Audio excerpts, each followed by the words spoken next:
En fait, c'est ça où mon parcours, il est un peu atypique. C'est-à-dire que j'ai passé des années à travailler, mais sans vraiment investir dans rien. Et puis, je me suis dit, bon, je vais payer quelqu'un, parce que moi, j'aime bien comprendre quand je suis motivée. Pendant 1 heure, je suis ressortie là, je n'ai rien compris. Tu prends le risque que cette plateforme, si elle fait défaut, ton argent part à la casse avec elle. Vu que les monnaies fiduciaires qu'on utilise aujourd'hui ne reposent plus sur rien, à part la croyance, qu'est-ce qu'il reste? La réalité, c'est que la plupart des monnaies fiduciaires qui ont existé jusqu'à aujourd'hui, elles se sont toutes effondrées un jour ou l'autre. Et dans cet écosystème, on entend parfois crypto, coin, token. C'est quoi la différence entre chacun de ces termes? Alors, sans être trop technique, On parle beaucoup de crypto, Bitcoin, Ethereum, même des mêmes coins, on entend ça partout, à la télé, sur les réseaux, mais il y a très peu de personnes qui comprennent en détail ce qu'il y a derrière, la logique et comment on peut faire pour clairement investir dedans. Aujourd'hui, je suis avec une experte du sujet. Bonjour Morgane. bonjour Nicolas.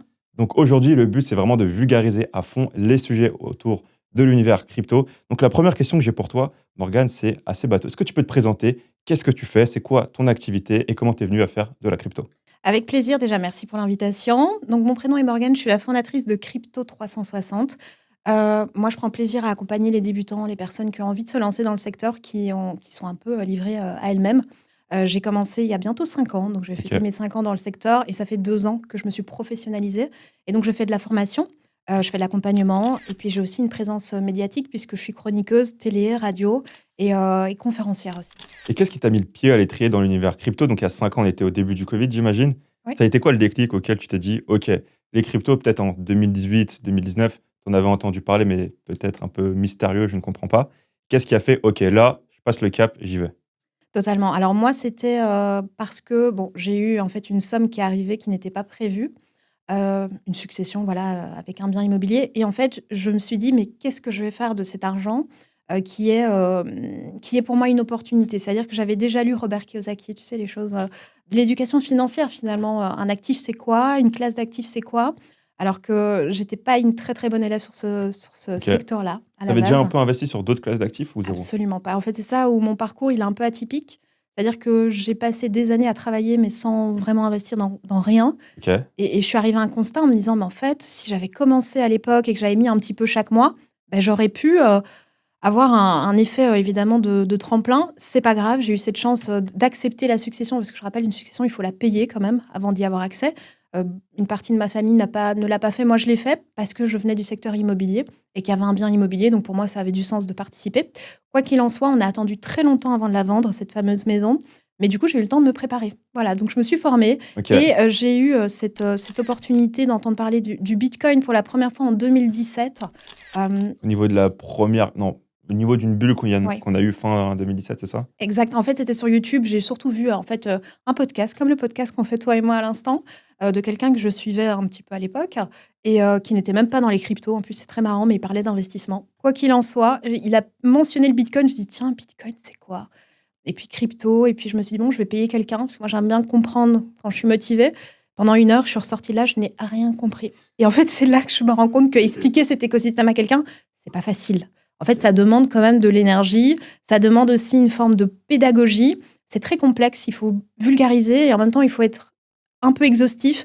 C'est vrai que c'est pas un exercice qui est facile, du coup, malheureusement, il m'a un peu perdue, mais j'ai récupéré tout ça en 2021 et comme c'était à ce moment-là où on allait vendre cette fameuse maison, j'ai commencé d'abord avec une toute petite somme et puis voilà, la suite, on la connaît. Je suis tombée amoureuse du secteur et puis maintenant, je ne parle que de ça. OK, génial. Est-ce que tu pourrais revenir sur la genèse de cet écosystème? Comment c'est venu? C'est quoi l'histoire qu'il y a derrière, la narrative principale? Oui, alors on peut commencer par la première, le premier actif, c'est Bitcoin. Bitcoin a été pensé et écrit par Satoshi Nakamoto. Donc il a écrit le livre blanc, le white paper, le 31 octobre 2008, et c'est lui qui a posé en fait les fondations pour, le Bitcoin qu'on a aujourd'hui. Je pense pas que Satoshi savait que Bitcoin allait être ce qu'il est aujourd'hui. Son idée, c'était surtout parce que quand on s'intéresse à Bitcoin, on s'intéresse au contexte dans lequel Bitcoin est né, et on sortait d'une crise, une crise financière majeure, la crise des subprimes en 2008. Il y avait eu, en fait, c'est un excès d'endettement des particuliers, hein, aux États-Unis, qui a complètement éclaté, mais elle a eu un impact dans le monde entier. Mais il y a eu d'autres événements avant ça, le fait que les monnaies qu'on utilise tous les jours ne soient même plus liées à l'or. C'était l'étalon d'or, les accords de Bretton Woods de 1944 qui ont été abolis en 1971. Et ça, en fait, si tu veux, il y a eu plusieurs éléments de crise qui ont montré en fait à une partie de la population peut-être qu'on devrait avoir une alternative. Et Bitcoin, à la base, c'est ça. C'est une manière d'avoir une alternative au système financier traditionnel Et Satoshi Nakamoto, qui est un homme, une femme, un groupe de personnes, en fait, on ne saura jamais. C'est en fait son idée, c'est de créer un protocole qui ne dépende pas des banques, qui ne dépend pas d'un État, qui ne dépend pas d'un territoire. Et donc, c'est pour ça qu'il a créé ce moyen d'échange qui est complètement décentralisé en utilisant la technologie de la blockchain. Bitcoin, à la base, c'est ça nous rend propriétaires de notre argent, de ne plus dépendre d'un État ou des banques centrales, et surtout de créer quelque chose qui était fondamentalement différent de ce qu'on utilise tous les jours. C'est ce qu'on appelle la monnaie fiduciaire, l'euro, le dollar pour les États-Unis. Pourquoi ? Parce que, en fait, quand on utilise cet argent-là, déjà, il ne repose plus sur l'or, donc en fait, il repose sur notre croyance uniquement. Mais en plus, les banques centrales peuvent imprimer de l'argent. Et ce que ça crée pour monsieur et madame tout le monde qui mettent peut-être de l'argent de côté, c'est l'inflation. L'inflation, ça veut dire qu'en fait, vous mettez de l'argent de côté, mais votre argent, chaque année, il vaut de moins en moins. Et ça, c'est vrai qu'il y a aussi une partie de la population qui n'avait pas envie d'être soumis en fait à ce système traditionnel où en fait on met de l'argent de côté, mais chaque année il vaut moins et dans 10 ans peut-être qu'il vaudra plus rien. Satoshi, il a voulu créer quelque chose qui était rare. Et Bitcoin aussi, c'est ça sa force. C'est une rareté programmée. Il n'y aura jamais plus de 21 millions de Bitcoin. Donc c'est vrai que tout a été pensé pour que Bitcoin soit fondamentalement différent de tout ce qu'on a connu auparavant. Et c'est un protocole qui veut rendre les gens plus libres. Et au niveau du Bitcoin, donc oui, on a accès à toutes les informations. Après, comment on va faire pour voir tout? Parce qu'il y a beaucoup de transactions qui se font. Oui. Comment on peut avoir vraiment une vision précise de ce qui se passe pas? Très bonne question. Alors, la blockchain, donc ça, c'est un mot anglais. Et en fait, si on traduit blockchain, qu'est-ce que ça veut dire? Chaîne de blocs. Je vais essayer de déconstruire. Chaîne de blocs, pourquoi? Alors, chaîne, parce que chaque bloc possède une petite partie du bloc précédent. En fait, si tu veux, il y a une empreinte unique par bloc sur une blockchain. C'est quoi une empreinte unique? Donc, en fait, si tu veux, c'est comme un... Je vais simplifier vraiment pour essayer de ne pas être technique, parce que je pense qu'on a aussi un public de débutants qui va nous écouter. Donc, en gros, si tu veux, chaque bloc, il va avoir un numéro d'identification qui est personnel, qui est unique, pour pouvoir le retrouver. Et en fait, le bloc suivant va posséder une petite partie de l'identification du bloc précédent. Le suivant va posséder une partie de celui d'après, etc., etc. Donc, ça crée une chaîne, en fait, de blocs et qui ne peut pas être brisée. Pourquoi ? Parce que si je modifie quoi que ce soit dans un bloc, en fait, je casse la chaîne et c'est vu par tout le monde. Et donc, la communauté ne laissera pas faire. Donc, ça permet l'immuabilité de la blockchain. Que veut dire immuabilité? Immuabilité, ça veut dire qu'on ne peut pas modifier quoi que ce soit. Immuable. Donc, ça inscrit et ça restera inscrit pour toujours. Transparence totale. En fait, non seulement il y a la notion d'enchaînement de blocs, et puis il y a les blocs. Tu vas me dire, mais c'est quoi un bloc, Morgane ? En fait, un bloc, il faut se rendre compte de ce qu'il y a dans un bloc sur une blockchain. Donc, on peut vraiment se le représenter, si on veut, visuellement comme un petit carré. Et dedans, il y a toutes les transactions. Si, par exemple, je décide de t'envoyer un petit peu de Bitcoin, 10 euros, 100 euros, 1000 euros, je rappelle qu'on peut acheter des petits... on peut acheter des petits morceaux, mais on peut acheter des petits morceaux aussi. On peut en envoyer.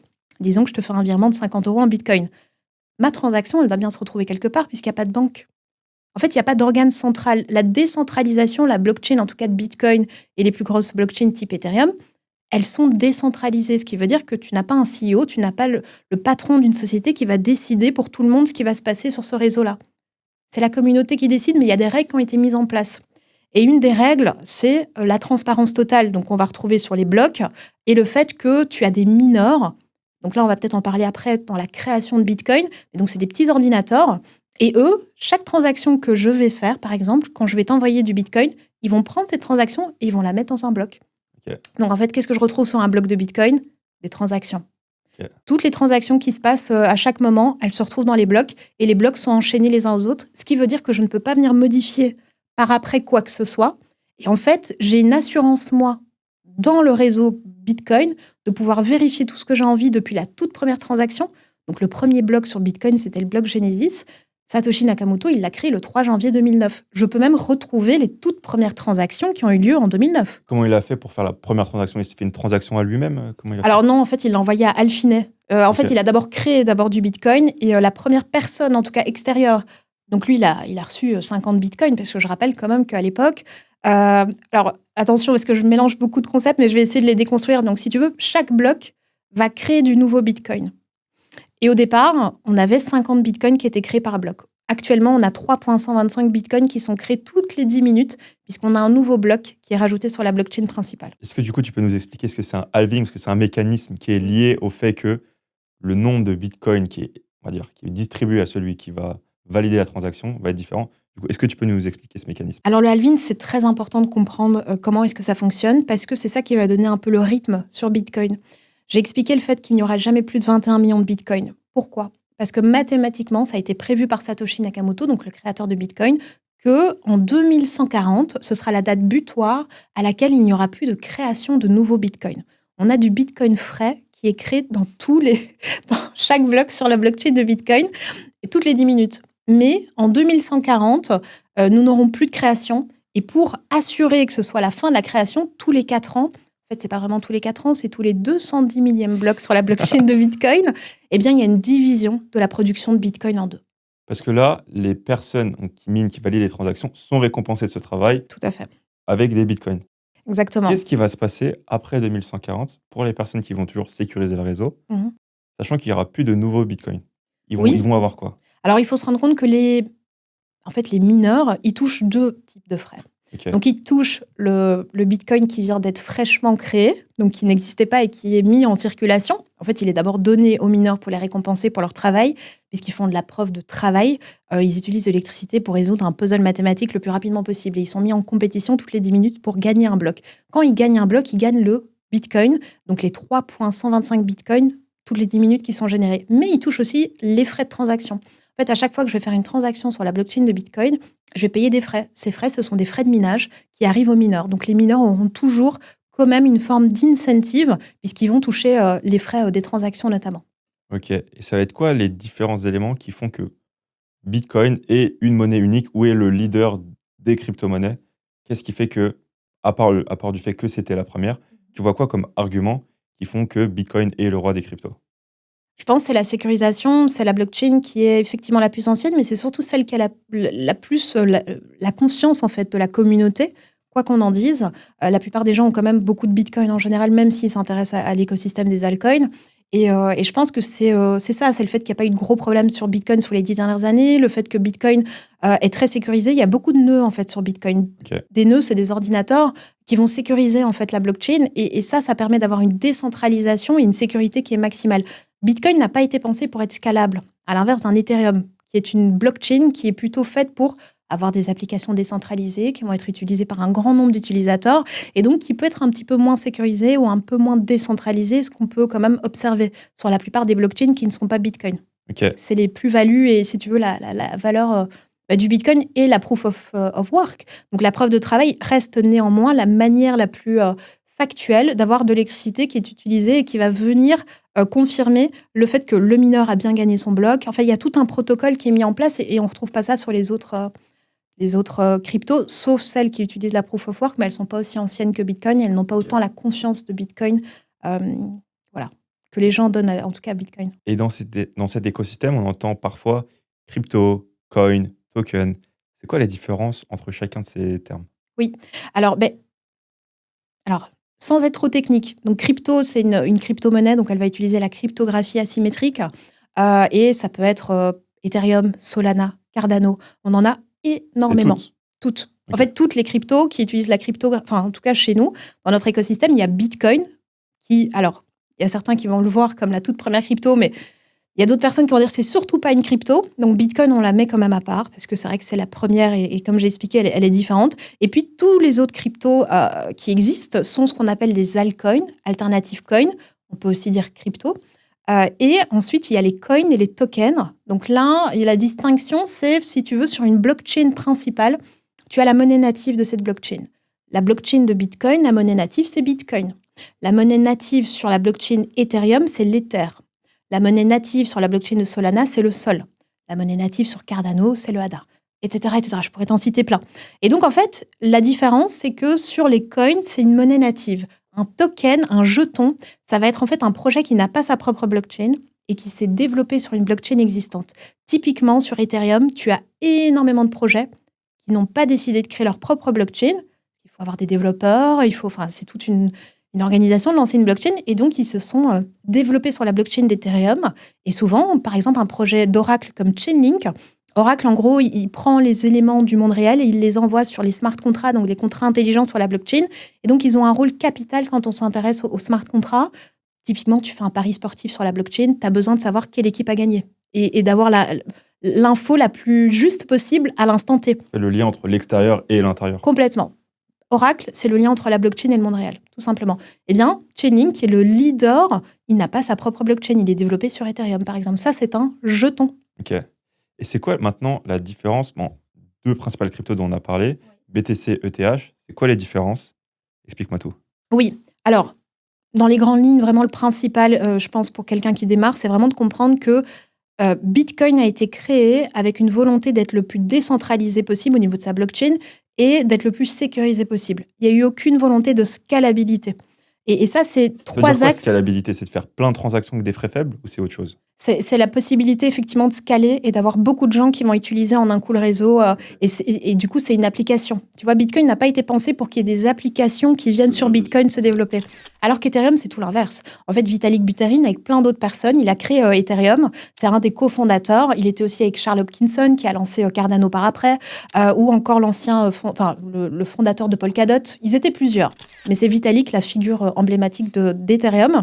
Mais lui, il a travaillé au Bitcoin Magazine. Il était déjà dans l'écosystème de Bitcoin et il s'est dit, mais pourquoi est-ce qu'on se limite à Bitcoin et donc simplement à toute cette technologie qu'on utilise sur une forme des medium of exchange, donc une manière d'échanger de l'argent, qui est une unité de compte, qui a certaines caractéristiques, on va dire, d'une monnaie. Mais pourquoi on n'en ferait pas aussi un usage concret, un usage où on pourrait avoir des applications concrètes. Et donc, il s'est dit, je vais créer une blockchain qui va être spécialisée, qui va être scalable, qui va être programmable. Et en fait, Ethereum, c'est ça. Sa mission, c'est pas forcément d'être la plus décentralisée ou la plus sécurisée, même s'il y a quand même un objectif, à la base, quand même, d'atteindre aussi ces objectifs-là, mais c'est d'être plus scalable. Et une blockchain a du mal à faire les trois. En fait, c'est comme si il fallait choisir. On peut pas être autant décentralisé et sécurisé si on est extrêmement scalable. C'est très complexe.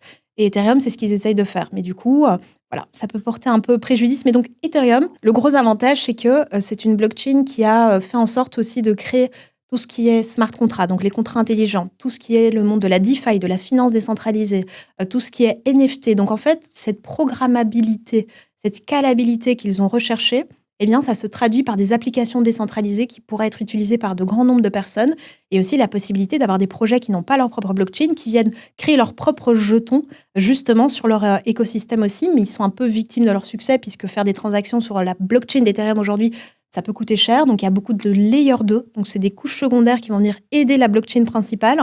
Mais à la base, effectivement, Ethereum, c'est pas le même projet que Bitcoin. Bitcoin, c'est nous rendre plus libres, c'est réagir par rapport au système financier traditionnel, c'est nous rendre souverains de notre argent. C'est pour ça que j'insiste toujours sur comprenez qu'est-ce que ça veut dire être propriétaire de vos cryptos, pas simplement acheter des cryptos, mais comprendre aussi, OK, qu'est-ce que ça veut dire être souverain de mes actifs sur la blockchain. Ethereum, c'est plutôt avoir de l'essence pour pouvoir faire plein de choses au niveau application. Ok. Et on a donc l'Ethereum, on avait du Proof of Work, on est passé à Proof of Stake. Tout à fait. Explique-moi, c'est quoi l'un, c'est quoi l'autre et pourquoi on est passé à Tout à fait. En fait, il faut se rendre compte, comme on est sur de la décentralisation, qu'il n'y a pas un CEO, il n'y a pas quelqu'un qui va prendre les décisions pour tout le monde, mais il faut bien se mettre d'accord. Et donc, il y a des modes de consensus. Chaque blockchain, et ça c'est important quand même de comprendre, il n'y a pas une seule grosse blockchain. J'en ai déjà cité plusieurs. Donc, il y a plusieurs blockchains. Bitcoin la première, et ensuite il y a Ethereum. Et en fait, Ethereum, qui a été créé beaucoup plus tard que Bitcoin, il est passé de la preuve de travail, donc ça c'est son mode de consensus, preuve de travail à la preuve d'enjeu. Proof of work, proof of stake. Donc Bitcoin fonctionne en proof of work, Ethereum fonctionnait de la même manière, et depuis Domerge, un événement qui est arrivé en 2022, il est passé en proof of stake. Qu'est-ce que ça veut dire ? Alors la proof of work, juste dans les grandes lignes, qu'est-ce que c'est ? C'est des mineurs qui sont mis en concurrence. Donc c'est des petites machines, c'est pas des mineurs qui vont dans la mine chercher de l'or, en fait c'est des petites machines, et elles essayent toutes de gagner un bloc. Comme j'ai expliqué, c'est comme ça qu'est créé le Bitcoin. Et donc en fait, ils sont contents les mineurs, quand ils gagnent un bloc, ils gagnent du Bitcoin qui vient d'être créé, plus les transactions, comme j'ai expliqué. Ça, c'est la preuve de travail. Et en fait, je vais utiliser de l'électricité pour pouvoir prouver que mon calcul est le plus long. Et en général, c'est le calcul le plus long qui gagne. Donc, il y a vraiment une notion très importante au niveau du minage. On respecte des règles assez strictes. Par contre, quand je suis sur la preuve d'enjeu, ça n'a rien à voir. Je n'ai plus besoin de petites machines qui vont tourner du matin au soir. En fait, là, c'est moi, en tant que détenteur d'Ethereum, d'Ether, ou d'ETH, je vais pouvoir mettre en enjeu mes Ethereum. Qu'est-ce que ça veut dire ? Ça veut dire que je vais les déléguer la plupart du temps. Ou alors, il faut devenir validateur, mais pour être validateur, il faut beaucoup d'Ethereum. 32 si je ne me trompe pas. Donc, il en faut quand même beaucoup. Un Ethereum est quand même à 3 000 $, je pense, actuellement. Donc il en faut beaucoup. La plupart des gens, ils vont déléguer à un validateur. Et en fait, ce que ça va permettre de faire, ça va me permettre de gagner un espèce de dividende. Peut-être ça va parler à ceux qui ont de la bourse. C'est une récompense annuelle parce que j'aide en fait à sécuriser la blockchain. Donc maintenant, c'est plus des mineurs, c'est des validateurs sur la preuve d'enjeu.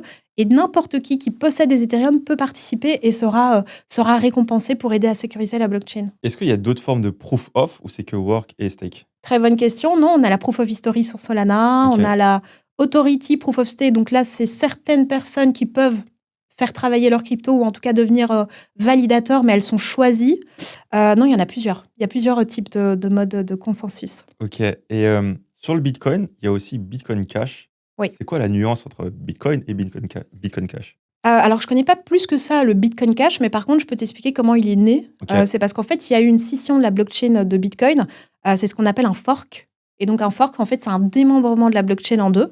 Mais il a gardé, en fait, le tronc principal identique, mais la communauté, en fait, s'est scindée en deux. Et donc, ça a créé une nouvelle blockchain qui a maintenant ses propres règles et qui n'a plus grand-chose à voir, je pense, avec Bitcoin. Et c'est quoi le but? C'est qu'il y avait dans la communauté, il y avait deux sous-communautés, ils n'étaient pas d'accord. Division de blockchain, c'est ça? Oui, en fait, alors Bitcoin Cash, il faut voir, est-ce qu'il y a beaucoup. Il y a Bitcoin ABC, il y a Bitcoin Cash. En fait, il y a énormément de démembrements qui ont eu lieu Ok. sur Bitcoin, et donc on en a plusieurs.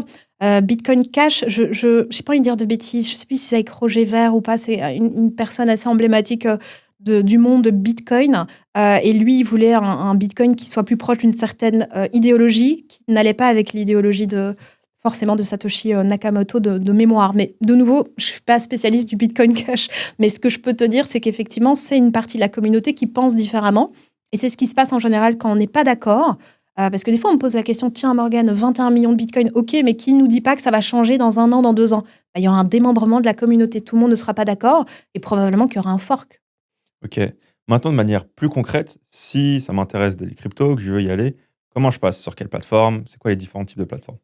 Oui, alors il y a les exchanges centralisés qu'on appelle les CEX, donc CEX, et puis la plupart du temps, les débutants, ils commencent là-dessus. Donc il y a Coinbase, il y a Binance, il y a Kraken, il y en a énormément. Il y a des plateformes françaises aussi qui sont PSAN, autorisées par l'AMF. Et ça permet en fait de faire son petit marché, de faire son petit devis par rapport aux frais qui sont appliqués sur les... vous allez faire un achat, mais vous allez payer la plateforme qui va vous aider à accéder à vos bitcoins, par exemple. Donc, faites juste un petit peu vos devoirs, mais la plupart du temps, oui, il y a des plateformes en ligne qui sont spécialisées sur la vente et l'achat de crypto. Et c'est la première chose qu'on va faire, c'est qu'on va ouvrir un compte, on va faire son KYC, Know Your Customer. Donc, c'est-à-dire que je vais prouver mon identité avec un passeport, carte d'identité. Je vais faire un petit selfie avec la caméra pour prouver que c'est bien moi. Peut-être une facture d'électricité pour prouver aussi mon domicile. Et ensuite, je vais déposer des euros. Là où le bas blesse la plupart du temps, c'est que les banques européennes peuvent bloquer des fois les virements vers les plateformes. Donc, il faut trouver, parfois, il faut faire 2-3 plateformes pour trouver la bonne. Et ensuite, une fois que l'argent est arrivé, il n'y a vraiment pas de problème pour convertir ces euros contre des cryptos. Donc là, tu as parlé de la première type de plateforme, la plateforme centralisée, qui est un Oui. peu comme une banque, une institution qui permet d'investir dans des cryptos. Et il y a une deuxième qui est décentralisée. Qu'est-ce que c'est quoi? Alors les DEX, donc DEX, là c'est la même chose, c'est une plateforme qui permet l'achat et la vente de crypto et qui est en fait décentralisée. Donc là on se retrouve sur la blockchain. Donc en fait c'est ça qui est intéressant, c'est que la blockchain a créé ses propres moyens maintenant, notamment avec Ethereum. La plus connue c'est Uniswap par exemple, qui permet de faire l'échange de crypto à crypto et elle permet même maintenant de faire des ordres limites. Donc c'est un chiffre défini auquel vous voulez par exemple convertir une crypto contre une autre ou en stablecoin, ça peut être aussi faisable. Tu as dit que pour les débutants c'était quand même plus simple de partir sur des SEX. Mais c'est quoi l'avantage et les limites de chacune des deux plateformes? Alors, je dirais que les limites d'une centralized exchange, d'une plateforme d'achat classique, c'est que vous n'êtes pas propriétaire de vos clés privées. Donc, en fait, et ça, c'est un concept qui est important. Quand on possède une crypto, il y a 2 clés qui sont liées à cette crypto, puisqu'elle utilise une cryptographie. Enfin, nous, on utilise une cryptographie de type asymétrique. Ce que ça veut dire que vous possédez 1 euro, 10 euros, 100 euros de Bitcoin, vous avez 2 clés. Une clé publique et une clé privée. La clé publique, elle va vous permettre en fait de recevoir des cryptos. C'est comme un IBAN sur la blockchain où il est marqué. Alors, il n'y aura pas ton prénom, marqué Nicolas, mais il y aura une suite de caractères sur laquelle, moi, si tu me l'envoies, je peux t'envoyer du Bitcoin. C'est ta clé publique. Attention, les publics, tout le monde sait voir le nombre de Bitcoin que tu as, par exemple. C'est public, c'est transparent. Et puis, tu as la clé privée. Et la clé privée, je ne peux pas la partager puisqu'en fait, elle me permet de dépenser mes Bitcoins et de montrer sur la blockchain que c'est bien moi le propriétaire de mes actifs. Donc un DEX, c'est les cryptos, elles sont sur la blockchain, c'est ça? Exactement. Et en fait, tu restes propriétaire du début à la fin de tes clés privées. puisqu'en fait, tu vas connecter un portefeuille directement à la plateforme. Donc souvent, des portefeuilles chauds, c'est MetaMask, Rabi Wallet ou Phantom sur la blockchain de Solana.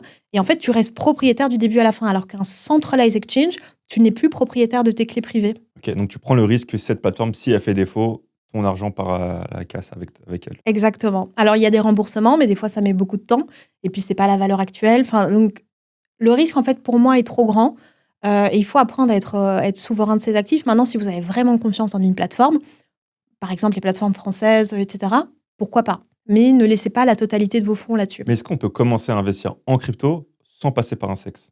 Ou faut toujours pour convertir nos euros Oui. à de la crypto, passer par un sexe? Non, tu pourrais très bien déjà acheter des cryptos chez quelqu'un qui en a et qui est OK de t'en vendre. Ok, Tu pourrais aussi passer par un portefeuille. Il y a des portefeuilles qui permettent de faire des achats aussi maintenant, Ledger Live par exemple. ok.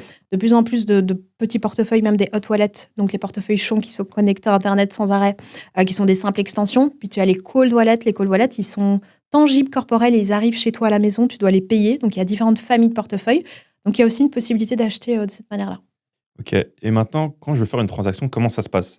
J'ai entendu qu'il y avait des gas fees. Qu'est-ce que ça veut dire? Explique-moi une transaction en Oui, crypto. tout à fait. Alors, si on est par exemple sur la blockchain de Bitcoin, je vais payer des frais en Bitcoin. Les frais, ils sont du coup utilisés pour payer les mineurs. Donc, c'est des frais de minage.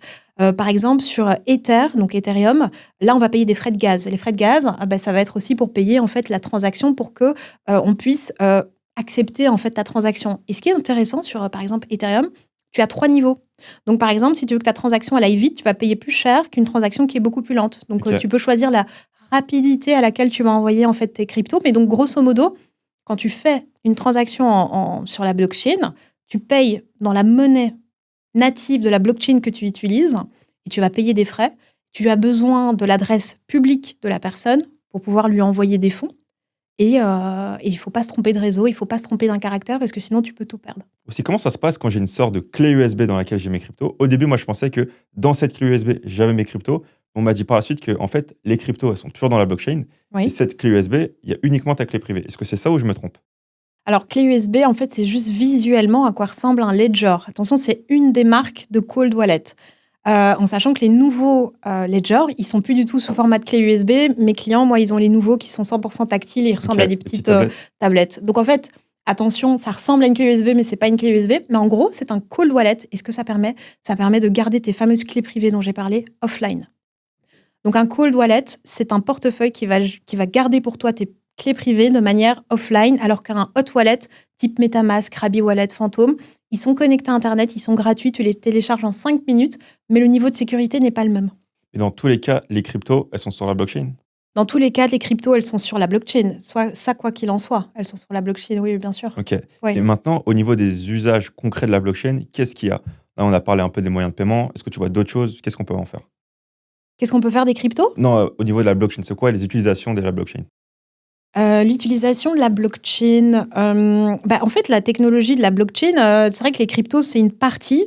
Il faut comprendre que la blockchain, c'est une technologie qui permet de faire des choses. J'ai parlé de transparence, j'ai parlé d'immuabilité, j'ai parlé d'applications décentralisées. En fait, il y a plein de secteurs qui peuvent utiliser la blockchain sans forcément avoir besoin des cryptos, entre guillemets.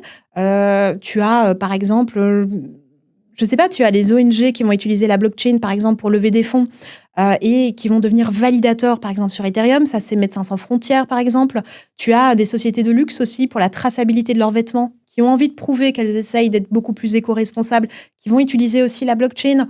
En fait, la blockchain, elle a autant d'utilisation qu'on a d'imagination, Ok. une fois qu'on comprend ses propriétés qui sont uniques. Donc, immuabilité, le fait que ce soit infalsifiable. Une fois qu'on a rentré une information sur une blockchain, la transparence, donc infalsifiable, ça peut être les diplômes. Les diplômes qui sont donnés, par exemple, dans certaines universités.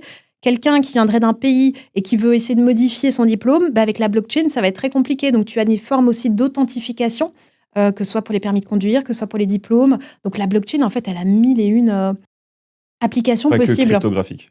Pas du tout que crypto. Tu as BMW, par exemple, ils ont voulu prouver les pièces de leur voiture. Ils ont utilisé aussi la blockchain. Ils ont fait un partenariat avec un projet crypto, du coup, mais un projet blockchain aussi. Carrefour, pareil pour la traçabilité de leurs aliments. Donc, tu as plein aujourd'hui d'exemples qui montrent que la blockchain, au-delà de l'investissement en crypto, c'est ce que je voulais dire, est une technologie à part qui peut révolutionner beaucoup de pans de notre société à partir du moment où on comprend le potentiel qu'elle a en elle. Et faire appel des fois à un consultant blockchain, ça peut permettre aux entrepreneurs qui nous écoutent, aux grosses sociétés qui vont tomber peut-être sur cette vidéo aussi, de se dire, tiens, peut-être que la blockchain, elle peut nous permettre d'optimiser certaines choses. Tu as les fan tokens aussi pour tout le monde du sport, le foot, le rugby. Et tu as des personnes maintenant qui s'intéressent à l'écosystème qui permettent pour leurs fans d'avoir accès. Quand ils gagnent un match, le token qui les représente gagne un peu en valeur, mais surtout, un PSG, enfin la plupart des grosses équipes font partie maintenant de sociétés crypto. En tout cas, c'est des projets type Chili, Sorare, qui permettent aux fans d'avoir accès, par exemple, à on va arriver plus tôt, avant le match, et on va rencontrer les joueurs. On va choisir la musique qui va passer dans le stade à un certain moment. Ça, c'est toute une expérience des fans avec leurs athlètes qui n'existait pas vraiment avant, par exemple. C'est quoi les grandes tendances que tu vois pour l'univers crypto ? Je pense, j'espère plus d'adoption. L'adoption va passer par l'utilisation de la blockchain, par l'éducation aussi. J'espère apporter ma petite pierre à l'édifice. Et on est beaucoup en fait à essayer de vulgariser ce secteur parce que c'est très complexe. Il y a beaucoup d'anglicismes, il y a beaucoup de concepts qui sont nouveaux. J'espère. Par exemple, à Cannes, il y a eu récemment cet été 400 commerçants qui ont accepté les cryptos. Je trouve ça bien. Ça permet d'évangéliser, de permettre à des personnes qui se disent tiens, en fait, les cryptos, ça me permet aussi, en tant que moi, commerçant, de recevoir des fonds, de ne pas avoir les frais qui sont appliqués par Visa ou autre, et peut-être en plus d'avoir envie de garder mon Bitcoin parce qu'il se valorise peut-être dans les années à venir. Donc, je trouve plus d'utilisation comme ça. Toulouse, tu peux payer ton métro maintenant en crypto. Tu as les magasins Printemps à Paris où tu peux payer maintenant aussi. Donc, plus d'utilisation concrète pour que le monsieur, madame, tout le monde comprenne peut-être comment ça fonctionne, ou juste qu'ils aient au moins cette exposition indirecte, j'ai envie de dire, au secteur. Maintenant, je pense que ce qui est intéressant, c'est de voir qu'on a le premier président maintenant des États-Unis qui est pro-Bitcoin, pro-crypto, qui soutient notre secteur. Et ce que ça veut dire 4 ans, puisqu'il est encore là pendant 4 ans, où les États-Unis vont être pro pour notre secteur. Donc, qu'est-ce que ça va donner ? Je pense que le fait qu'ils puissent acheter activement du Bitcoin et pas simplement se baser sur le Bitcoin qu'ils avaient saisi à l'époque, parce que les États-Unis, c'est le premier pays le plus riche en Bitcoin. Et le fait que cette nouvelle loi qui va passer, qui a été soumise par la sénatrice Cynthia Lummis, d'acheter peut-être pendant 5 ans 1 million de Bitcoin, j'ai dit qu'il n'y avait que 21 millions de Bitcoin. Donc 1 million de Bitcoin, c'est énorme. Ça va peut-être pousser d'autres pays aussi à vouloir acheter notamment du Bitcoin, tu vois. Et donc, je pense qu'il y aura un effet comme ça, domino, où les États-Unis vont commencer à faire quelque chose et les autres pays vont suivre. Donc moi, c'est ce que je vois au niveau institutionnel, au niveau des États. Monsieur et madame tout le monde, c'est plutôt les commerçants, c'est plutôt le fait qu'il y ait des incentives et qu'il y ait des podcasts comme celui que tu as, ou des émissions qui parlent du secteur, parce que c'est vrai que les médias parlent souvent de notre écosystème. Malheureusement, c'est pas toujours sous la meilleure lumière. Donc c'est important aussi de montrer qu'il y a des belles valeurs chez nous et que même quand il y a des problèmes, c'est pas directement la blockchain le problème ou Bitcoin. C'est souvent ce qui est autour. Ouais. Okay. Exactement. Bitcoin à $1 million, est-ce que c'est possible ou impossible ? Je pense que c'est possible et je le vois avant 2030. Ok. Et qu'est-ce qui ferait qu'on ait un Bitcoin à $1 million, sachant que là, on est à 85-90 000 $, donc plus de fois 10. Alors en octobre, il est monté au plus haut à 125 700 $.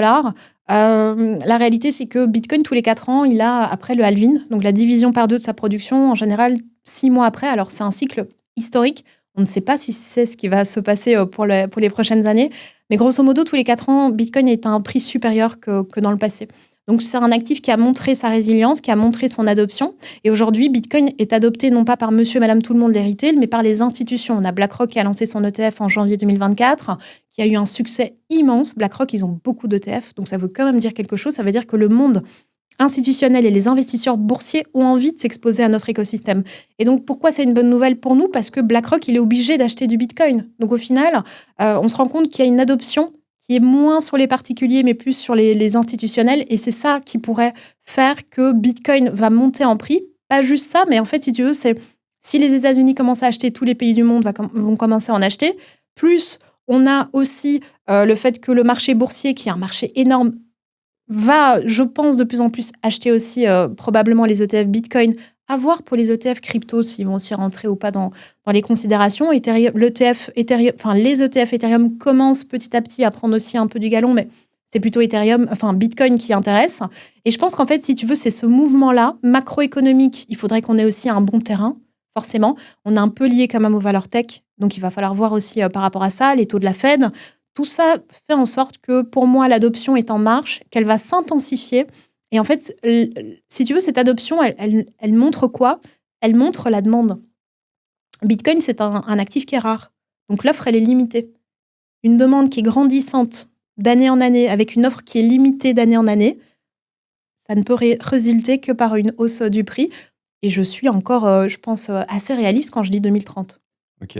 Et pour toutes les personnes qui ont peur de cet écosystème, pour toi, c'est quoi les 3 choses sur lesquelles il faut faire plus attention ou on risque de se faire scam assez facilement? Je pense que, en fait, j'ai beaucoup de gens qui viennent chez moi en pensant avoir acheté des cryptos. Ils n'ont jamais possédé une crypto de leur vie. Donc, il y a beaucoup de scams. Il y a beaucoup de personnes qui utilisent en fait la méconnaissance du public sur les cryptos pour leur faire croire qu'ils vont investir en crypto. Et en fait, ils envoient les fonds sur leur portefeuille à eux. Enfin, il y a vraiment tout un... En fait, l'humain, dès que ça touche à l'argent, il y aura de l'arnaque. Et malheureusement, les cryptos, vu que c'est technologique et qu'on parle d'investissement, c'est parfait. C'est parfait pour beaucoup Et la d'arnaqueurs. régulation a eu du mal et du temps à s'y mettre, donc il y a eu beaucoup Complètement. d'arnaques avant que ça soit bien Complètement. régulé. Oui, et je pense que c'est ça en fait. C'est juste que c'est... Il y a de l'arnaque en euros et de manière générale, hein, mais chez nous aussi. Et en fait, la seule chose qui peut prémunir quelqu'un, pour moi, dans notre écosystème, c'est la connaissance. Se former un minimum et vérifier si vous avez un doute. Si, en plus, enfin, je veux dire, il y a des gens qui font confiance à une voix au téléphone qui leur dit non. On vérifie, est-ce que cette personne existe? Est-ce que cette société est correcte? Est-ce que le site a des conditions générales? Est-ce que cette personne a un profil LinkedIn? Enfin, la base, vraiment, c'est... Mais c'est des choses, j'ai des gens qui ont mis des sommes immenses en pensant à investir en crypto et ils n'ont jamais possédé une crypto de leur vie. Au niveau du 1er janvier 2026, il y a une nouvelle loi en France et en Europe qui va passer. Oui. C'est quoi et qu'est-ce que ça va changer pour les investisseurs? Alors la DAC 8, c'est un règlement européen qui va en fait obliger les plateformes qui ont des utilisateurs en Europe, donc la plateforme ne doit pas être en Europe, mais dès qu'il y a des utilisateurs européens, en fait cette plateforme va devoir transmettre toutes nos opérations, notre identité complète, tout ce qu'on fait sur une plateforme, donc l'achat, la vente, les transactions, le montant qu'on a en crypto, à notre autorité fiscale de notre pays de résidence. Ça, c'est à partir du 1er janvier ou tout ce qui s'est passé avant le 1er janvier 2026, ça sera aussi envoyé? C'est à partir du 1er janvier 2026. Ok. Donc là, on arrive un peu à la fin de ce podcast. Si on veut aller plus loin avec toi, Morgane, où est-ce qu'on peut te retrouver sur tes réseaux ou ailleurs? Oui, alors moi je suis active sur LinkedIn, Ok. je te le donnerai si tu veux. On mettra en description. Voilà, et sinon mon site c'est crypto avec un s-360.com et c'est vrai que j'ai une newsletter qui est gratuite pour ceux que ça On intéresse. mettra aussi en description. Voilà, et j'ai ma petite formation pour débutants pour ceux qui ont envie, et puis j'accompagne aussi ceux qui ont envie d'avoir quelqu'un à leur côté, qui sont un peu perdus derrière leur PC. Et voilà, j'organise pas mal de choses. Donc sur LinkedIn et sinon dans mes chroniques à la télé sur BFM le jeudi à 15h. 15h, ok. À 15h et à la radio pour les Belges sur l'émission Tendance Première. Génial. Merci beaucoup, Morgane. Avec plaisir.